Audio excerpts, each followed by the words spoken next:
आपको याद होगा जब कभी आप अपने बचपन में किसी दिए को फूंक कर बुझाने की कोशिश करते थे तो बड़े बुजुर्ग, हमारी दादी नानी तुरंत कहती थी कि अरे दिया फूंक कर नहीं बुझाते, ऐसा नहीं करना चाहिए।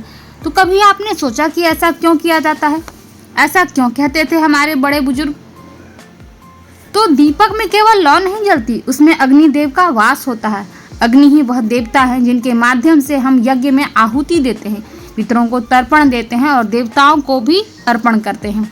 मनुस्मृति कहती है कि अग्निर्देवो द्विजाति नाम, अग्नि यानी द्विजों के लिए अग्नि ही देवता है। जब आप दीप जलाते हैं तब आप केवल प्रकाश के लिए दीप को प्रज्वलित नहीं करते, आप देवता को भी आमंत्रित करते हैं। और जब आप उस आमंत्रित किए हुए देवता को फूंक कर बुझाएंगे तो उसका क्या परिणाम हो सकता है?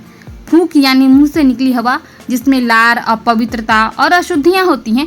शास्त्रों में मुंह से यज्ञ वस्तु को छूना वर्जित, क्योंकि मुंह को भोगेंद्रिय कहा गया है और अग्नि को त्याग और तपस्या का प्रतीक माना जाता है। फूंक मारना केवल एक क्रिया नहीं, वह अग्नि देवता का अपमान है। उनकी उपस्थिति को बिना विदाई के ही विसर्जित करना होता है। जैसे आप किसी को बुलाएं और बिना यथोचित सम्मान के ही उसे विदा कर दें, जैसे प्रणाम किए बिना ही गुरु का स्थान छोड़ देना।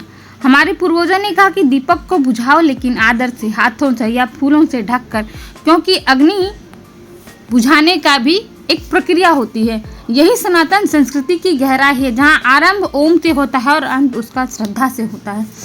वो दीपक केवल बाती और तेल नहीं, वो प्रतीक है आपके भीतर जलती चेतना का, जो अंधकार से लड़ती है नित्य दिन।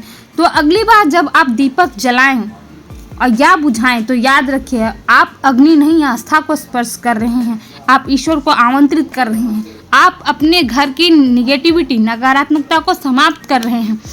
और जिस सकारात्मकता के लिए आपने दीपक को प्रकाशित किया, जलाया, आप उसे फूंक कर उस सकारात्मकता को बुझाने का प्रयास कर रहे हैं, मिटाने का प्रयास कर रहे हैं। तो अब जब भी दीपक जलाइए, ईश्वर की उपस्थिति समझकर जलाइए, ईश्वर का साक्षी भाव समझकर जलाइए और कभी भी दीपक को फूंक कर नहीं बुझाइए।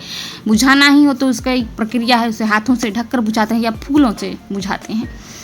तो ऐसे ही कंटेंट के लिए हमारे चैनल को सब्सक्राइब अवश्य कीजिएगा, क्योंकि सनातन धर्म के हर चीज़ के पीछे एक तर्क है, एक रहस्य है। जानिए, समझिए। धन्यवाद।